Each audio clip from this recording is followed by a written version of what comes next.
Hello, and welcome to Rocket Fuel, your daily update of everything that's happening in the Rocket Pool community. My name is Wack, today is October 24th, and today's episode is going to cover potentially finding a new Twitter account from the Rocket Pool team. Maybe, let's check. Also, there's a Twitter thread from Jasper about Saturn and Saturn Zero and Constellation that we're going to dig into. A whole lot more about Saturn Zero as the whole community gets ready for the upgrade on Sunday, and some other things as well. So let's get started.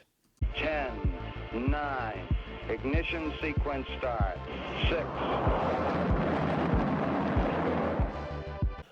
So we're going to start the episode here with this Twitter account that Ken stumbled across in the community, and it says Rocket Pool Labs, and this is a new account. It's only got 47 posts. It seems like it's been populated with some posts from the old Twitter account, but that was all on October 17th.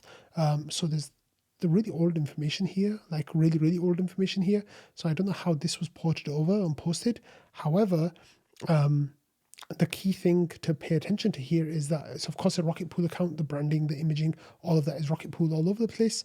The key thing to pay attention to, however, is seeing who the followers are. And over here, follows you will know, the main one is Langers, who of course is the general manager of a Rocket Pool. So it looks like the team have set this up as a backup account while they try to get back their main account from Twitter.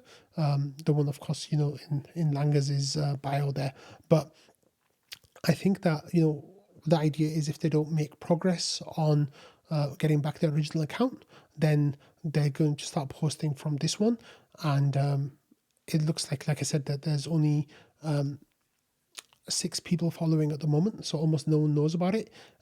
But Ken kind of asked, is this the new team account? So it's definitely very interesting. I think it wasn't Ken who found it though. It was, I think, Hululo who found it. Let me actually just go and check that really quickly just to make sure I've got the right information. Yeah, it was Hululo who actually found it. It wasn't Ken who posted the link. And I think what he did was looking to see who Langers was following and then found it from there. So it's pretty sneaky, but that's the Rocket Pool community for you. They'll find things even when they're maybe not supposed to. But we'll definitely have, I think, an update about the actual team account, whether it's going to be this one going forward, or maybe, this is just wrong and it'll be something else, or whether we're going to get the original account back. I presume very shortly. I think at a certain point, they're just going to cut their losses with the old account and just stick with making a new account and just going forward with that. So as soon as I know anything about that, I'll let you all know.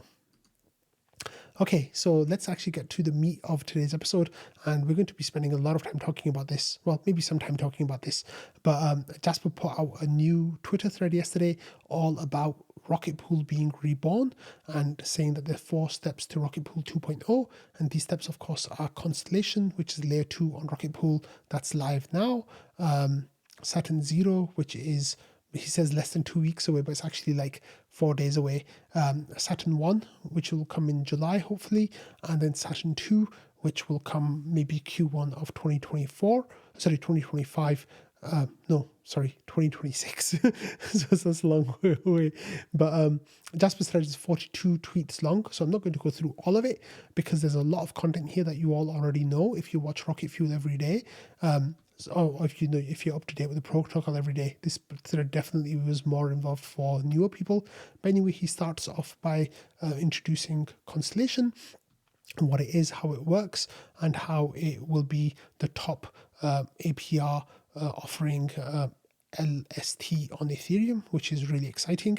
And then kind of talking about who the node operators are, Nick and Wonder, about how it's already growing so much, within the week, how it's already having a measurable impact on the deposit pool, going from a local high of 41,000 recently. And I'm going to bring up the latest numbers for you later on in the episode when we have an update on Constellation. And then also there's a section here that's actually really interesting about xRETH and some of the magic that it can do in DeFi that rETH can't do.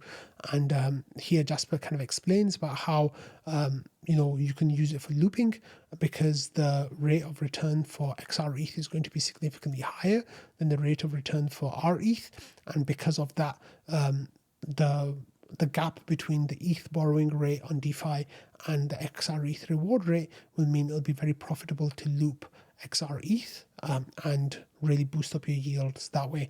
So once they get some kind of DeFi integrations with something like Aave or Morpho or other entities that would let you do this looping, there's a possibility of some really, really wild feedback, like positive feedback loops that take place there. So Jasper was kind of highlighting that, talking about how it's all growing, but most of that stuff you all already know, because the same data that he's following is the same data that I've been showing you all in Rocket Fuel.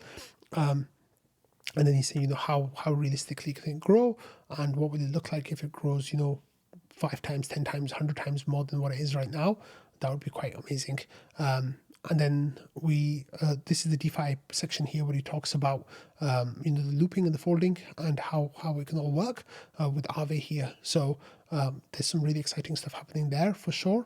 And then Jasper then moves on to talking about Saturn Zero and what the aims of Saturn Zero are, and kind of breaks them down about building TVL for new tokenomics, reverse the exodus of node operators from Rocket Pool, lower the barrier to entry by dropping the RPL bond, and acting fast. So then he kind of explains about how all that comes together and how it's all working, and how you can get boosted rewards and amazing stuff like that. And then let me see, there's more here. So he says that you may be wondering what happens to RPL rewards, kind of giving explanations of all the different parts of how it works.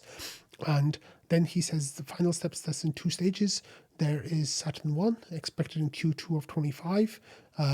And like kind of what goes into that with redesign the protocol for efficiency, parameterize revenue flow, give RPL direct freeze from TVL, etc., and how you can get up to 1.7 times solo staking APR. And then with Saturn 2 after Pectra, it looks like you can get even smaller bonds and even more rewards. So Jasper saying that Saturn 0 ushers in ETH only mini pools to grow TVL and opens RPL rewards to all stakers. And then existing node operators don't have to do anything. But if you are on LEB 16s, you have to basically go down to LEB 8s if you like money, basically, because LEB 8s are going to be profitable in every environment. So it would make a lot of sense for you to reduce your bond on that. And then he finishes by kind of explaining what Saturn 2 is, and says that it starts in 5 days. So get ready, come to the Rocket Pool Discord. Then he says you can go to the Noteset Discord if you're interested in Constellation. And he says that you basically are contributing to the most decentralized staking pool on Ethereum. And then he gives a shout out to Schifrin for creating the really awesome art for this thread. And Andy McCartney as well for some of the information that he's provided. So Jasper did a really, really great job with this thread. There was a really good feedback. Like a lot of people in the community really liked this, promoted this, and I think a whole lot of new people kind of were brought attention to the fact that Rocket Pool's doing some really amazing things here. And look, it got 100 retweets, 220 likes, a whole lot of comments as well. So congratulations to Jasper on putting out this really great thread. And if you like this thread, then there is a POAP that you can get. So this is the Rocket Pool Reborn Twitter thread POAP. So here Schifrin says that do one of the following to receive the POAP. So like and retweet the post on Twitter, comment on the first tweet of the Twitter thread, and read the thread and leave a comment in this Discord thread of your favorite tweet. And it says if you do all of the above, you'll hold a special place in my heart. So a whole lot of people in the community started leaving comments for the POAP and liking, retweeting, and all that good stuff. So that's really awesome. I said I liked, commented, retweeted, quick tweeted too. My favorite tweet was the first one because that's all I've read so far. So of course since then I've read the whole thing, and it's really good stuff. So yeah, give that a read if you haven't, and give that a like and a retweet, and come and tell us in Discord if you would like a POAP for your efforts. Okay, we got some more exciting stuff here, and this is from the Rocket Pool team, and they have a new page talking about what's new in the Saturn Zero upgrade. So they said, welcome to Saturn Zero. This upgrade aims to improve RPL tokenomics in the short term to unlock protocol growth. If you're a returning or prospective node operator, this page will serve as an introduction to some new and exciting changes to the Rocket Pool protocol. So then there's information here about ETH-only mini pools in Saturn Zero, what the new commission structure will look like, and a guide for node operators and how it's all going. So this is actually a really nice introductory piece that we can actually put out to the wider community and get people to get ready for it. So here says, note, Saturn Zero has been successfully voted in by the Protocol DAO and the Oracle DAO and is scheduled to go live on October 28th at midnight UTC. This upgrade consists of parameter changes like the Houston hotfix, and then that will enable changes to happen for the tokenomics rework prelude RPIP 62. So you can go and give that a read if you are interested in doing that. This was posted by Thomas on the website feedback page, and Halulo kind of gave some changes and feedback on some rewording on the post. So it looks like we're very close to having that in a finalized form that we can start sharing with everyone. Okay, next, before we talk about Constellation, there's this interesting discussion that came up in trading yesterday, and Val kind of did some work to show what the numbers would look like. So here, let me actually go back to the post. So Drazel said, I don't know if I get it. Let's say I'm 40% collateralized and I would unstake 5%. For those 5%, if I calculate the APY, 30 to 40% of the reward curve of RPL rewards, and when I put it somewhere, the APY should be at least 25% better. What he's kind of saying is that if he has some RPL that's on his node above a certain amount, would it be better to just leave it there, or would it be better to put it into xRPL with node set? So Val actually went and did some work over here to show what the current curve looks like, and this is the Saturn Zero curve, and he says that the first box shows more efficient in your node, second box shows more efficient in xRPL. So basically saying that if you have your value of ETH staked up to a certain amount, it's better for you to keep it on your node and get those rewards from your node. However, if you have it as more than a certain amount, and if you want to maximize your rewards in terms of RPL income, then it's better for you to put it onto xRPL and get that maximum reward that you wouldn't be getting from having it on your own node. So he says there's a green line here. This shows the 60% bonded ETH withdrawal limit. So if you have more RPL than that on your node, then you can withdraw it. And that's, of course, in the second box, which is more profitable for xRPL. So he says if you can withdraw, then put the xRPL and it will outperform your node. But if you can't, then it's worth going to your node up to 45% bonded, 50% borrowed, and for sure, and to 50% marginally. So this is where like Val's kind of showing that like instead of if you are within the first orange box, then it makes sense for you as a node operator to keep putting RPL on your node while you stay in that box. However, if you get into the second box, then it makes sense to take out RPL from your stake and putting it into xRPL, which is from Constellation instead, and that will be more beneficial for you. So I just thought I'd share that with you all, just so you can get an idea of what it might look like to be, where it might be better for you to put your RPL. And it looks like for those people who have liquid RPL, and above their capacity that their node can give you maximum returns, then it makes more sense to put it into xRPL. And of course, that is not counting any taxable events or anything like that. Okay, so let's talk about Constellation now. And Constellation had a very exciting night last night, and it started here with a 500 ETH deposit from Ethereum Capital, and also a 50,000 RPL deposit from Ethereum Capital as well. And of course, with that happening, the piranhas in the Constellation pool, in the node set pool, started feasting, and right away you could see that the supernode staked almost all of the RPL, 49,475 of it, and pretty much within seconds, we started seeing validators coming online. So, there was just literally dozens of them that were coming online, and that was really, really exciting to see. And I was able to get my second validator up and running as well overnight. So I'm really excited about that. And here you can see that, when there are deposits into Constellation from ETH holders, RPL holders, people are waiting there and they're willing to gobble up that amount right away, kind of like piranhas waiting for some fresh meat to fall into the pool or into the water so they can eat it all up. And that's kind of what's happening. So it's really exciting when that happens. Everybody just kind of like, running around screaming mode, pretty much trying to get their validators up and running as soon as possible and as quickly as possible. So that was really exciting to see that happen last night. And of course, with all these validators coming online, Constellation actually became the biggest validator on the smoothing pool.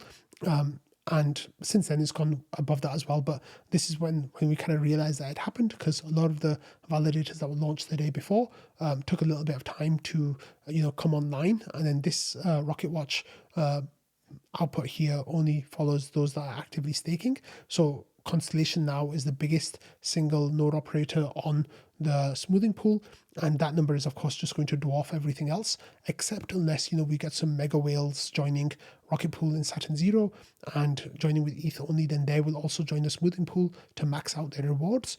But until then, this Constellation Supernode has definitely got a little bit of a head start. And then last night, of course, was rewards night in Rocket Pool. Everything went through smoothly, and some good news came out of the node set environment, where they said that the contracts, the Constellation contracts, successfully claimed the rewards. So it looks like the TVL is updating correctly for both XRETH and xRPL. And it says this was the last major system check that we needed to see working on mainnet, and that is all working well now. So it looks like everything is looking quite good from the node set side and from the Rocket Pool side, of course. So that was really great that any fears they might have had were assuaged. And here was some information from earlier today, and I don't think many new validators have come online. So they now have 394 mini pools that are active, and that is with 123 node operators. And each node operator can currently run 4 validators, although I expect that number to be changed with the next big deposit, or maybe in a couple of days. I expect that to change before the weekend, probably at the weekend.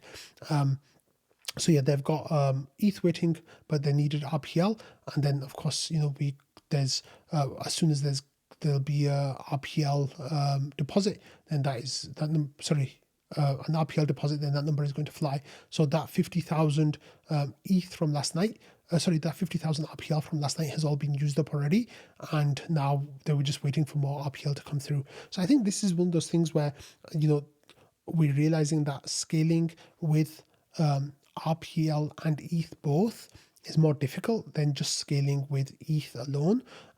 And I think that's what, one of the things that the community has realized, and therefore they're kind of acting on this. But that's where Saturn 0 comes from, right? We're trying to help Rocket Pool grow as much as possible. So we're just removing the RPL requirement, which would remove a lot of frictions. I think one of the things that we'll see from NodeSet going into the weekend as well is that RPL bond amount that they're kind of setting at 14.77%. I think they're likely to reduce that going into the weekend down to probably 10%, maybe 11%, which will then give a lot of space for the RPL side to allow more validators to come online. But then we'll just be looking for ETH deposits to get up to 500 plus validators in the next couple of days. That was my target last week, that we'll have 500 Constellation validators running before Saturn 0 launches. Now I'm cautiously optimistic that we'll get up to more than that, maybe 600. Anything more than that would be amazing, really. But that's kind of my thought at the moment. But overall, this is really exciting, and they're doing some really, really great stuff for growing, and of course helping Rocket Pool at the same time. Okay, next we got the latest treasury report from Vaca, and here Vaca says, hello Rocket Pool, if you need an intro on how this works, you can check this. He says this period the pDAO received Reserve received 6,517 RPL from inflation. The balance is now 92,184.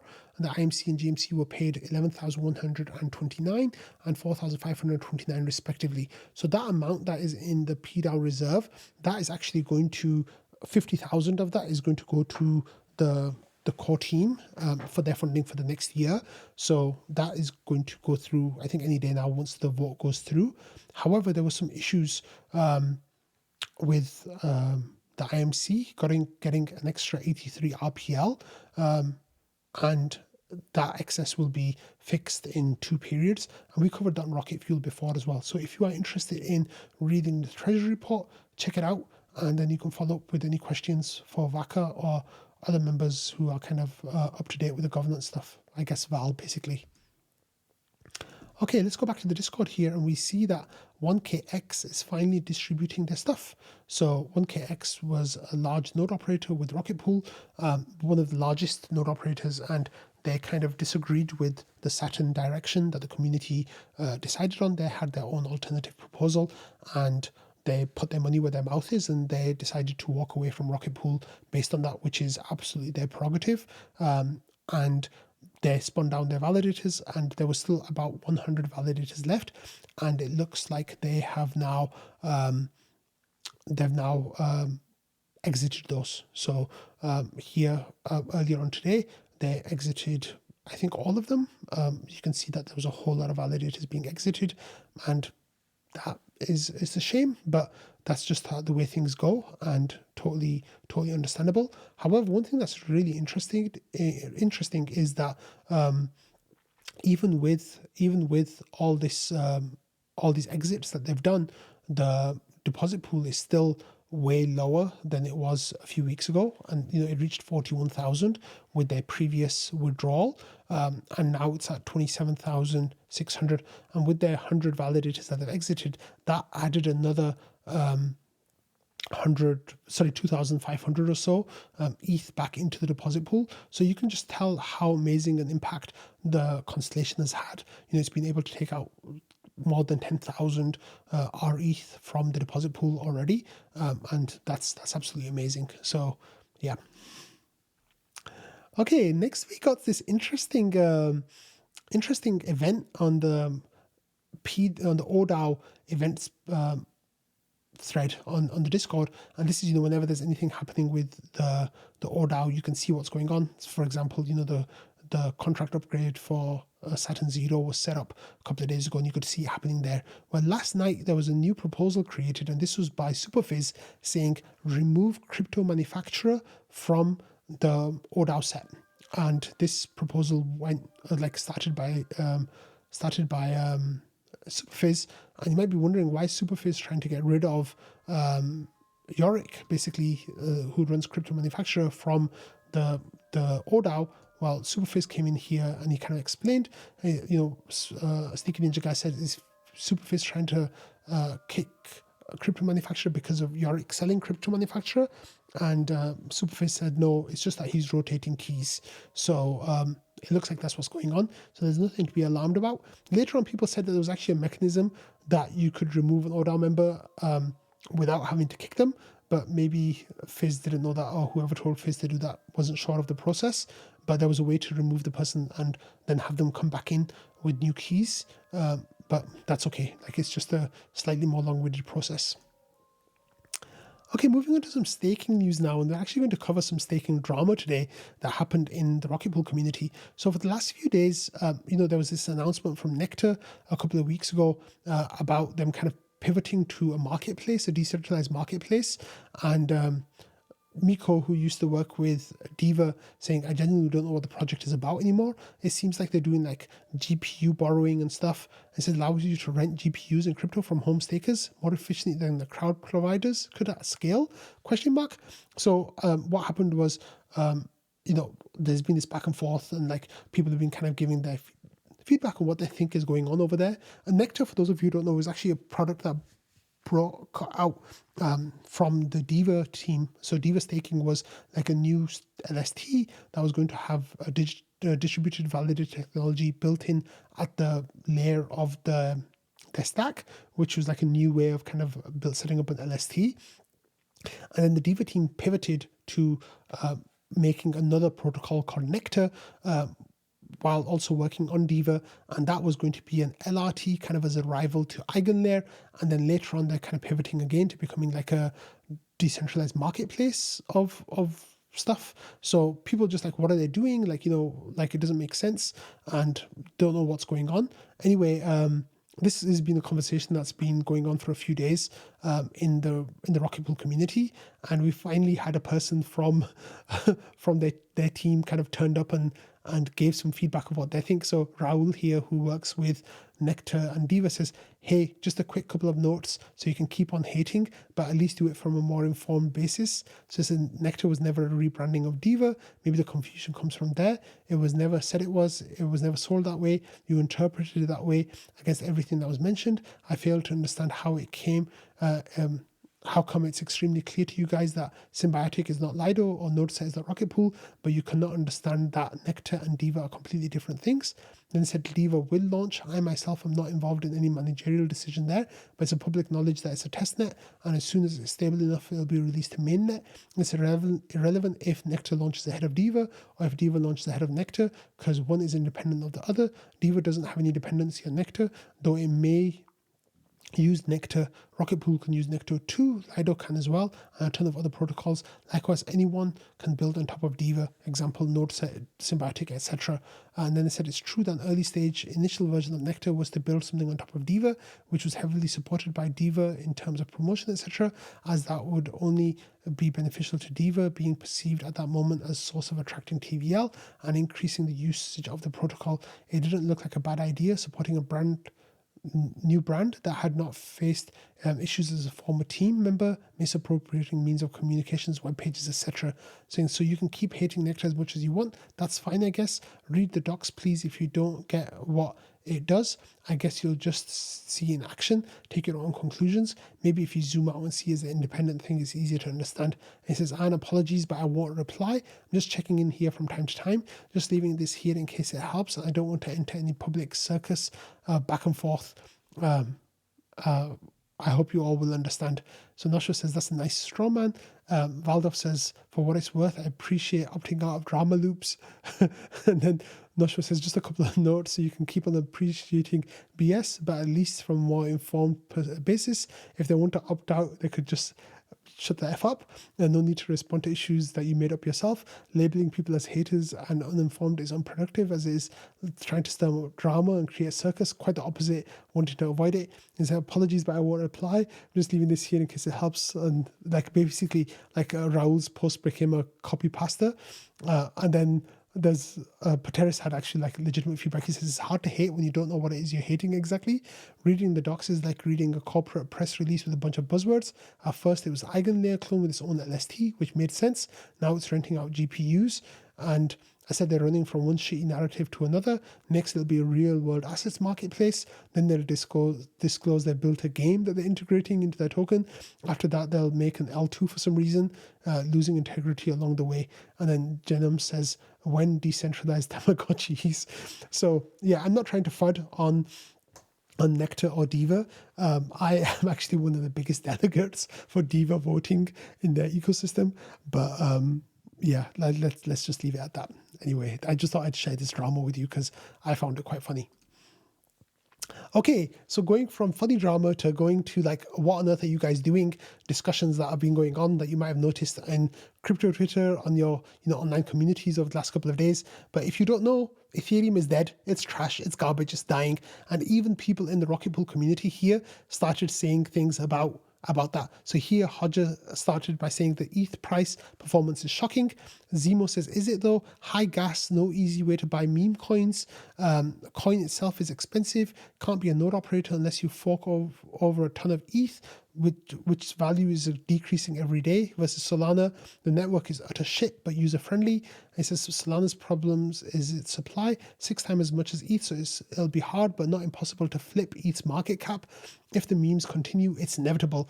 Like the memes, oh my god. Okay, and then Hodges says you're probably right. Sol more likely to flip ETH. And then he says, I generally like ETH better than Sol, but I'm coming to accept ETH is better. Sorry, Sol is better because it serves a primary crypto use case better, memes. And then there was other people here as well, like Ludi saying a new low on ETH BTC. What a pile of shit. And then people saying, like Zemo saying, considering piling everything into Solana right now, Sol with ETH's current market cap is 3.74x. That's 747 Sol. And Yeah, Hodge is saying the ETH BTC ratio is speaking the truth. Unfortunately, I'm in the ETH boat. And then Brent here had a good point saying you guys should sell your ETH so I can finally start going up. I swear in 2020, it was right after some OG ETH finance people capitulated that the real bull returned. And then Zemo says there's no catalyst this time unless they release a top secret update that reduces fees to zero.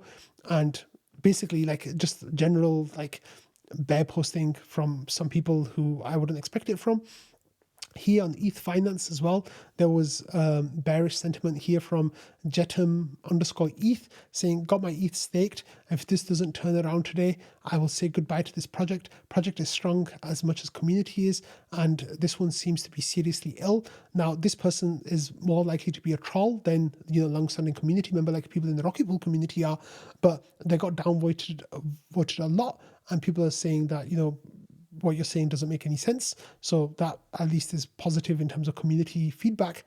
However, there's a lot of sentiment, especially on crypto Twitter yesterday, of seeing long-term Ethereum people and people who supposedly aligned Ethereum who are capitulating and says it feels like a counter signal to double down. And I said that this happened in 2020 also. And DC Investor says this is a necessary part of the process. So the idea basically that I was commenting on in 2020 was that Ethereum was dog shit, basically, right? The price, well, let me clarify that before you clip that out and say that. I said that, like, the sentiment around Ethereum was that Ethereum was dog shit. It had been flipped by XRP in market cap, Ripple. We didn't know what was happening with the staking roadmap, when proof of stake was going to come, if it was ever going to come. There was this idea that basically Ethereum had developed DeFi, which was great, but why would you use ETH, the asset, when you could have BTC, which was a better store of value, and then just buy the app tokens for the different DeFi protocols and get something called the barbell thesis came about. After that, there was the Sol, AVAX, Luna trade that kind of developed as well, the all layer one trade, and the idea was that was sucking out liquidity, sentiment and vibes basically from Ethereum, and basically ETH itself was trash. However, once 2021 came around, like pretty much as soon as the year started, ETH went on a tear and went all the way from basically $400 and something on January 1st of 2021, all the way up to, $4,800, $4,400 first, in April, I think, of 2021. And then we went down for the summer and then back up again to 4,800 with new highs. So it did basically like a 60x, I think, from the low of $80 to the high of 4,800. Now, that sentiment, the things that I was seeing back then, I'm kind of seeing them again now. And this is, people saying, hey, you don't need ETH, BTC is the better store of value. And, look at Solana, look at Aptos, look at Sui. They're doing things way better than Ethereum are. They've got, consolidated state, they've got this, they've got that.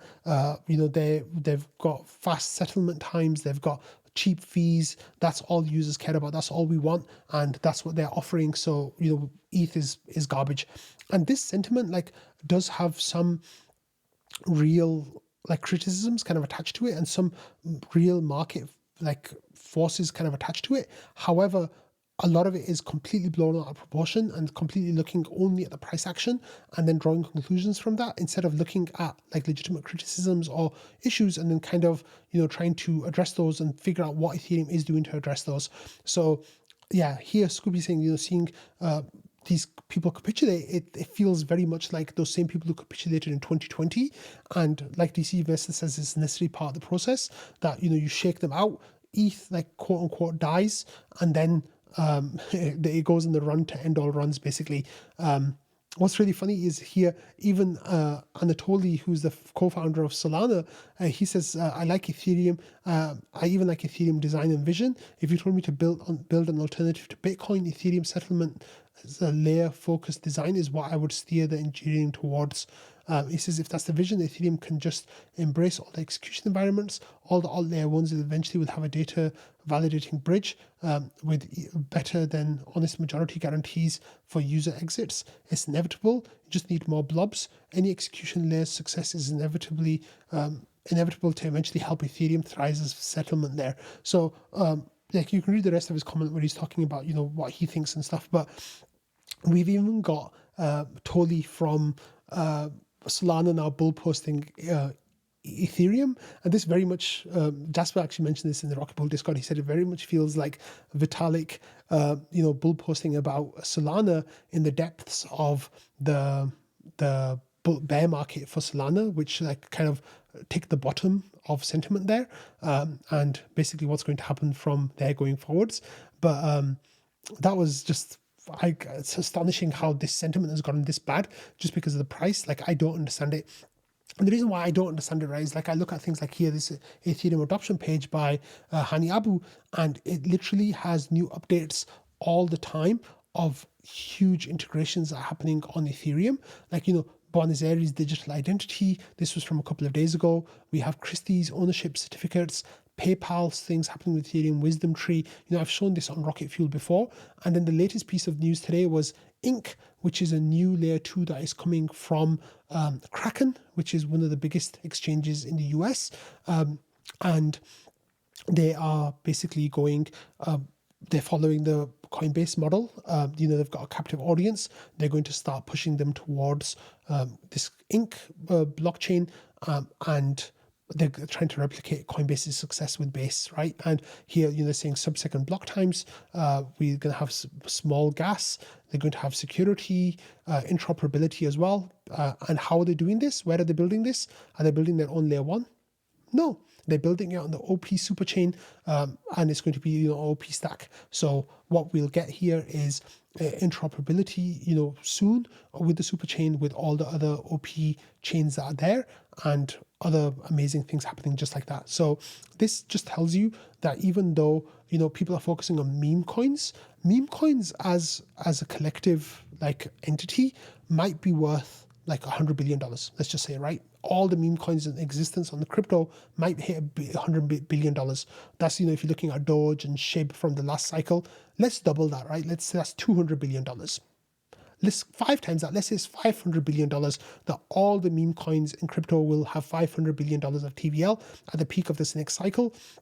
You can make the argument that the majority of those new and attention capturing meme coins are on Solana. That's absolutely fine. Give them that. Say 250 billion of those will be on Solana, with 250 billion on Doge is a layer 1 and others built elsewhere. Now, if you said that, that's fine. However, when you take a step back and look at what's happening with Ethereum, with ideas of Sony building on Ethereum, BlackRock building on Ethereum, like all of these different chains that are coming online as part of a super chain, the Ag layer, things like the Elasti chain, Arbitrum, Orbit, what you're going to end up with is potentially trillions, if not tens of trillions of dollars worth of entities that are building on Ethereum. And this is just hopium, right? This is literally the roll-up centric roadmap that Ethereum has been working on for years now, and kind of presented to the community years ago. It's that with monolithic designs, you hit limitations and you can't scale past certain points. It's impossible to do it. Even with max, centralization, you can only scale up to a certain point before things start to break. And what you need then is you can either say, okay, that's all I'm going to scale and that's it. Or you can say, hey, I want to bring on billions of users online. And if you're of the second idea, then you need to have some kind of modular roadmap, right? Whether Ethereum's design wins out, I don't know. We'll see. I'm, hoping and I'm betting that it is, just because of the kind of names that are attached. But this idea of having these L2s fragmenting liquidity or stealing, execution money, fees from Ethereum, all of these things are very, very short-term thinking, because there's solutions that are in place for this, or a complete lack of understanding of what Ethereum is trying to do. And what we want to see is hundreds, thousands of ETH layer 1s and ETH layer 2s, and all of them working, initially within these super chain kind of frameworks, so they have interoperability within their own little bubble, but eventually, moving on to base rollups and sharing the liquidity across all of them through ETH layer 1. That is, how we want to go forward. So, I'm astonished about people being as bearish on ETH they are right now, I think 99% of that is because of the ETH price compared to BTC, hitting cycle lows, compared to Sol, Sol hitting all-time highs against ETH on the ratios there. I think it's mostly to do with price, and it just takes a small movement in price and all those people are going to get caught offside. And these people who, like, I literally saw someone in the Discord, like, it came up today that someone sold 250 R ETH and they used it to buy BTC. And it's like, what are you doing? If that you should have been doing this a year ago, 2 years ago, not now. Like, when people are thinking this will be the bottom, on the ratio. So that was a bit of a rant from me. So sorry I went on for way longer than I thought I would, but it's just something that's been like really annoying me today. I actually had a huge discussion about it in the Rocket Pool Discord this morning as well, just talking about, like, why don't you guys understand the roll-up scaling roadmap? Like, what are you doing? But definitely ask me questions. If you have questions, I'll try to explain it to the best of my abilities. But I think the future is incredibly bright for Ethereum. And I said, I've said this publicly, I don't think I've ever been more bullish on Ethereum than I am right now. Also, I'm incredibly bullish on Rocket Pool. I don't think I've ever been as bullish on Rocket Pool as I am right now. The price of the tokens, however, who knows? Like, I don't know what's going to happen with that, right? And I'm not making any comments about that. All I'm saying is that these protocols are doing really, really amazing things, and I'm totally here for it. So if you're here for it too, I guess that's why you're watching Rocket Fuel. So thank you for watching, listening, and being part of the Rocket Fuel community. I hope you all have a lovely day ahead, and I will see you tomorrow. Bye.